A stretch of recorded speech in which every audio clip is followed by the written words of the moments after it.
Абдувахап Жаңылбаевдын ушул бир коро жайында 20га жакын адам жашайт. Тактап айтканда 4 баласы тең үй бүлө куруп бала чакал болушкан.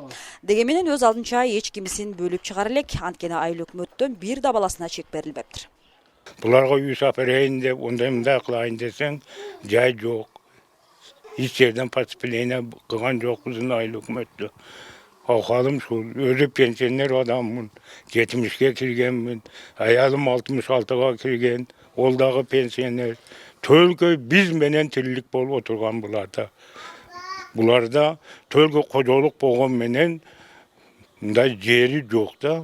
Суу баш айыл өкмөтүндөгү бардык эле жарандарда ушул көйгөй бар, 3-4төн үй бүлө бир турак жайда күн кечирип келишет.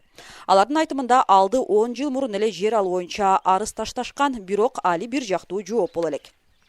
Бирок ошо бүргөндө алыгы немеден жер берилет деп балдарыбызды ошого жаздырып неме кылып койгонбуз. Шонон бери жер жок.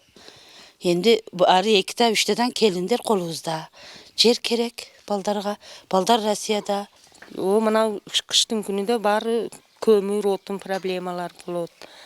Баары бир чогуу бир үйдө жашайбыз. Ошо жер берилсе, балдарыбызды өздөргө үй жай кылып чыгарсак жакшы болмок. Айыл өкмөтүнүн Өзбекстан мамлекети менен чектешкен бөлүгүндө 11 гектар бош жер бар.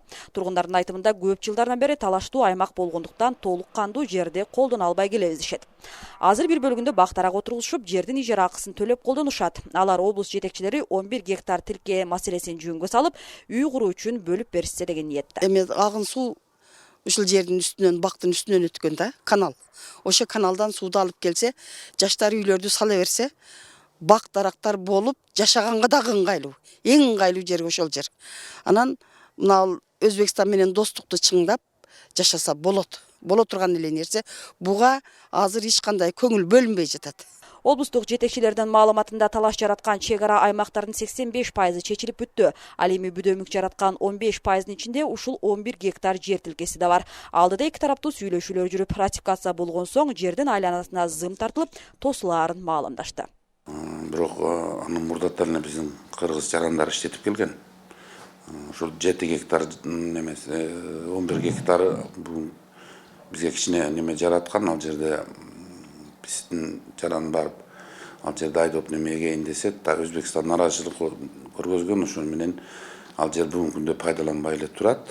Бирок 11 гектарды документтин негизинде Кыргызстандын аймагына өткөргөн ченде деле үй куруу үчүн болбой тургандыгын кошумчалашты. Себеби аталган аймакта суу тартыш, коңшу Өзбекстан мамлекетине жайгашкан насостук станциядан аз өлчөмдө суу келет. Ошондуктан башка суулуу айыл өкмөттөн чек бөлүнөт экен. Бүгүнкү күндө азыр ушу Айгүл таштан себеби ал жерде скважина менен чыгарса сууду болот экен. Ал жерде Айгүл таш айылы бар, ошол скважина ичип атат. Ошол биз эмес, өздөрүнүн депутаттары чечип, айыл өкмөт менен аким болуп жүргөндө немеге бергендер, азыр ошо трансформация маселеси бүтүп атат.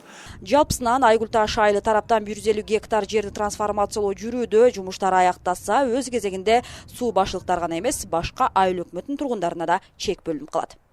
Нуржамал Баргыбаева, Азам Бузуриков, Ынтымак, Баткен облусу.